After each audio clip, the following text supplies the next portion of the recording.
How's it going, Rackle viewers? Grim Gaddy right back into it with another Legends of the West video, and a little bit of a surprise promotion kind of at the end that I think you all may dig. But before that, our winner this week comes from Anthony Contranio. I have no idea if I'm pronouncing this correctly. I haven't had this problem in a while. It's a little astounding to have it again. But we're doing their request of Frank's outfit from Once Upon a Time in the West. And as a little addition, just because it was also part of a request, and it's been a while since we've done one, we're also going to do his gun as a bonus. Because I miss doing guns. I haven't done a gun in a while. I miss doing them, so I'm going to do this one. And it was actually pretty easy, so no reason not to.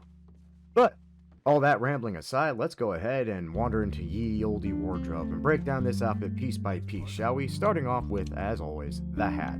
For this, I went with the Estate Boss hat in black because it has the perfect crown, profile, shape. I mean, honestly, this thing is almost completely dead on. The Stalker hat is a nice backup if you can't quite find this one through the outfit selections or by itself. But if you can find it, this is your winner. I think you can get this on Rhodes, actually. Moving on to coats. I personally went with the black duster coat for my own idea of how this should go. But there's a few other selections you can kind of tool around with here and there. For example, the Worsted coat, which does come in a nice kind of darker pinstripe, which helps sell the look a little bit better. It just doesn't quite have the length to it. But I'll leave that on just so we can peruse the rest. No vest for this outfit, and for shirts, I went for John's kind of maroon cashmere shirt personally. Just because it kind of fit the look and it's a little ruffled. The pinstripes kind of throw me off, but it is the perfect color. But by all means, you could also just throw on the everyday shirt, which is also basically the perfect color. I just don't like the black in the collar, personally. But that's also me. Going on to pants. This was easy enough. Padded saddle work pants in this kind of a dark navy blue ensemble. It's more gray than anything else, but it definitely fits the look, has a little bit of wear and tear on it, which I appreciate.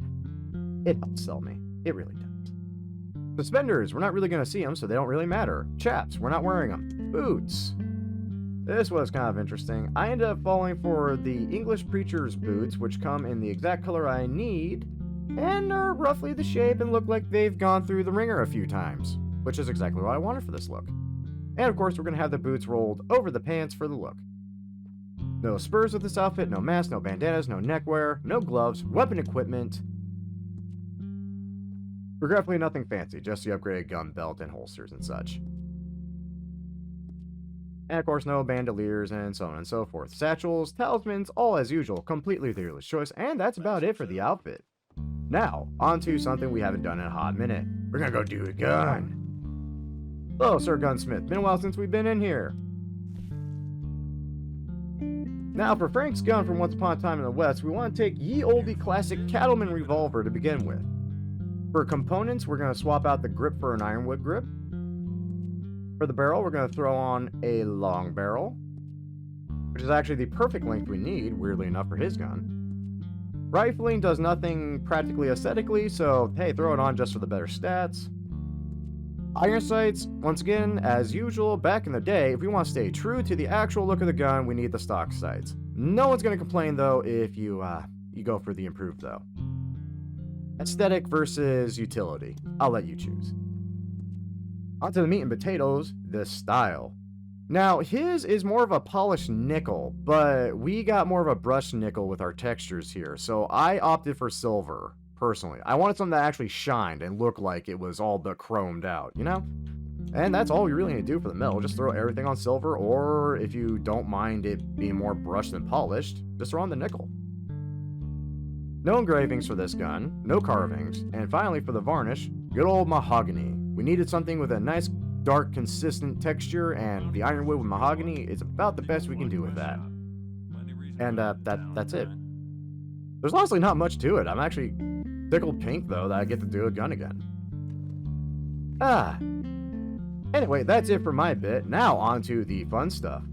A very good Twitch streamer friend of mine by the name of Big J has recently started up his own Red Dead 2 online RP server called Meadow.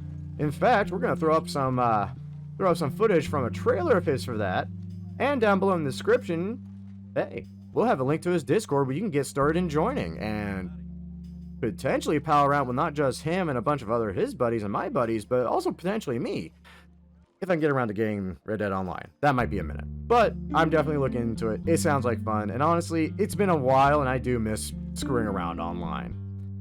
That all said, I mean, that's it for me. So stay tuned to the end of the video for some clips of Meadow. And of course, little links here and there, as well as guidelines for how to get your own requests submitted into the comments section where you could be next week's winner. We'll also have these wonderful guidelines down below in the description, as well as links to the Meadow RP server, Discord, and all that good jazz. But enough of my rambling. We're going to move on to that quick little trailer real quick.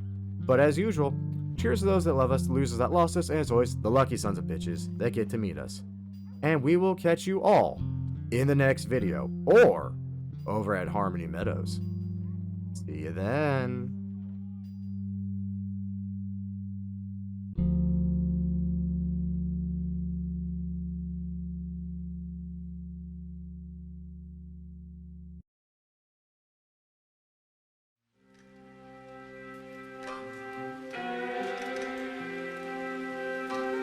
So, let me tell you a story. I've lived in this land for quite some time, and I've learned a thing or two. This is a land of opportunity. You can have anything you want here, as long as you have the brains to take it, and the brains to not get caught. I've seen people come and go, post into a pine wood box, especially the law. To be ruthless and cunning, to achieve your wildest dreams. That's the way of this land. It doesn't come without consequence. The law is gonna come after you. Though they've been little more than an inconvenience of late, doesn't mean they won't try to cage you. But change is coming. Something I haven't seen before.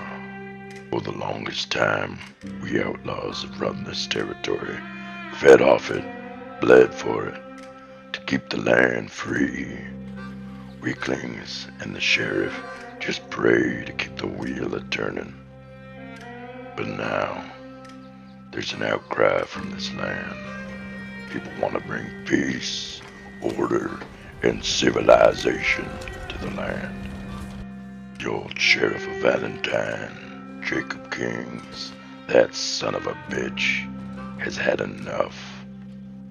Rumor has it he's called the Federals for help to try to restore order.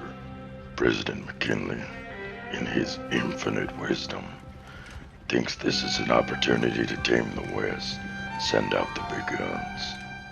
They say they're sending a man, Derek Morgan, a U.S. Marshal from up north. They say that he's feared by most outlaws up there. They saying that he's no nonsense. Took care of the most notorious outlaws up north. He shoots first, asks questions later. Due to his reputation, he demands respect. Things are about to really shake up here in Harmony Meadow. How will you adapt to deal with this new lawman from the north? Will you fight to keep our way of life alive? Or will you answer this new law and betray the outlaws you've been riding with? Anything can happen. It's still a land of opportunity after all.